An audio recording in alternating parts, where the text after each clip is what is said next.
So look at this narrow passage between the north of Morocco and the southern part of the Spanish region. It's called the Strait of Gibraltar. There are only 8 miles between the two continents, but for some reason, there's no bridge, despite people having been dreaming for centuries about connecting these two regions. There are places in the world where a bridge over water stretches for a much greater distance. For example, the Lake Pontchartrain Causeway near New Orleans, Louisiana, goes for 24 miles, which is 3 times the length of the hypothetical bridge between Africa and Europe. That's listed in the Guinness Book of World Records as the longest continuous bridge passing over water. It consists of 2 parallel bridges and connects the urban area of New Orleans with small settlements in the north of Lake Pontchartrain. 9,000 concrete piles hold more than 1,000 decks above the water. This large-scale structure was built in the middle of the 20th century. It only took 14 months from the start of construction to its completion. American engineers created a unique technology for attaching concrete piles to the base of the bridge, and this bridge is still functioning. So, what's the problem with building a shorter bridge to connect Africa and Europe? Let's first find out the value of the 8-mile bridge that could connect 2 continents and the reason why everyone is talking about it. In fact, the value of such a bridge would be enormous. Diamonds, oil, minerals. Africa is full of valuable materials, and Europe is happy to buy these things. This theoretical bridge could allow people to transport things for trade quickly and comfortably. But now, the exchange of goods between Africa and Europe is only possible thanks to airplanes and cargo ships, and airplanes are extremely expensive because of hefty fuel price tags. In addition, air travel is often delayed because of bad weather. There are long customs procedures and transportation from the airport to the destination. Ships can also be a problem. The narrow area of the Mediterranean Sea, where the 2 continents are closest to each other, is a dangerous place because of storms and strong currents. The transportation of your diamonds is highly dependent on weather conditions. The second advantage of such a bridge would be the creation of tens of thousands of jobs. People from Europe and Africa would build hotels, ports, parks, and even small towns for each other. The coastal parts of both continents would become a new economic center. And just imagine how much investment those places would attract. Europe and Africa would be much closer than ever before. You could drive from a small Spanish town to a safari park in northern Morocco, buy Moroccan tea, get some argan oil, and go home for the evening. Or you could take a high-speed train across the beautiful Mediterranean Sea. People would open hundreds of restaurants, amusement parks, shopping malls, and a museum next to this bridge. But, unfortunately, it's impossible to build such a bridge, at least at the moment. And here's why. The main problem is the Strait of Gibraltar itself, because of its strong currents and seismic activity. How can you start large-scale construction if, in a couple of days, an underwater earthquake can trigger giant waves and take all the ships underwater? Even if you build a bridge, rapid streams of water that constantly change direction can shake the entire structure and tear the connecting parts of the construction.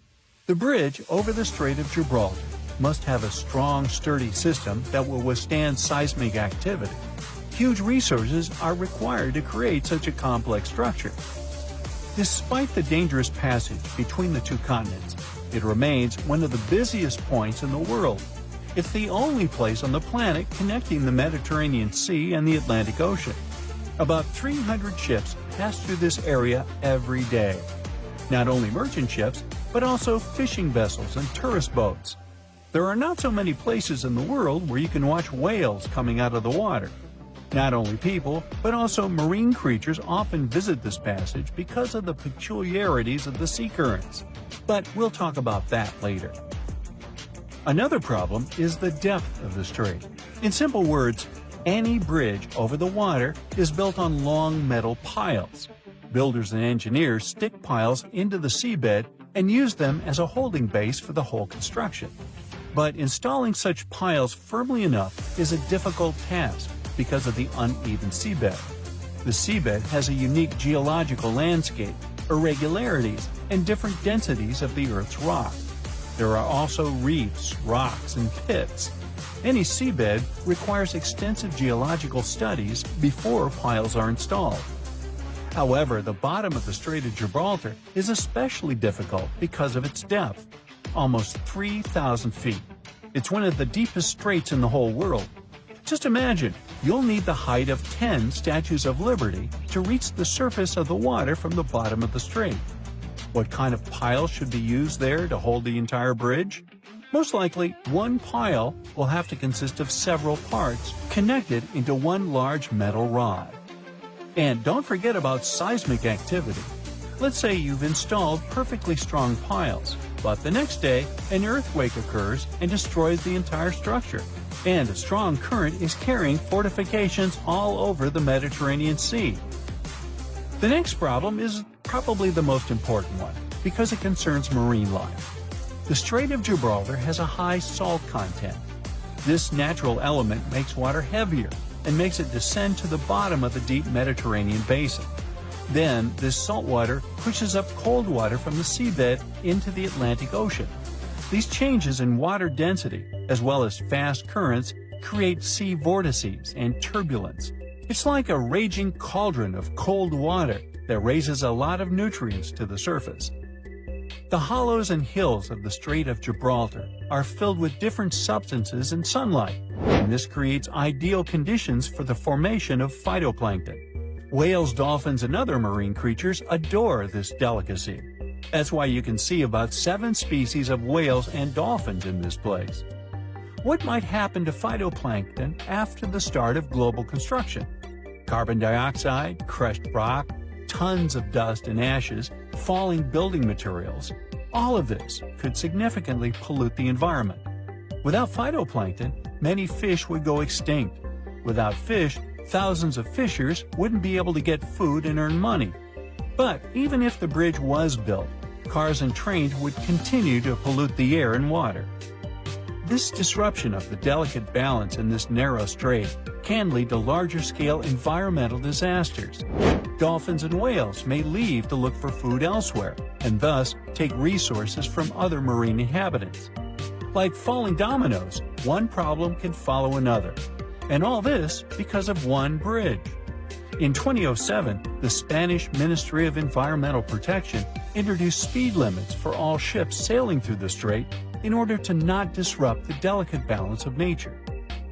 At the beginning of the 20th century, a French engineer proposed a project of a bridge, but it was rejected because it was too complicated and costly. People also tried to develop a 23-mile-long tunnel, but this project also faced financial and technical difficulties. People are still dreaming of a bridge over the Strait of Gibraltar. Perhaps, in the future, when we develop cooler technologies, we'll be able to build this thing.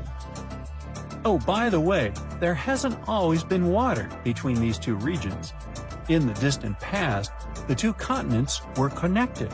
The entire Mediterranean Sea is the remains of the Tethys Sea that existed before the era of dinosaurs. Then the African and Indian plates collided with the Eurasian one, and the Tethys Sea completely disappeared. In its place, a land bridge was formed that separated the Mediterranean Sea from the ocean. Without access to water, the sea dried up about 6 million years ago. But then, when the bridge came down, the water began to fill the dried-up pool. For tens of thousands of years, the narrow plate sank lower and lower, and the Mediterranean Sea eventually got its current water levels.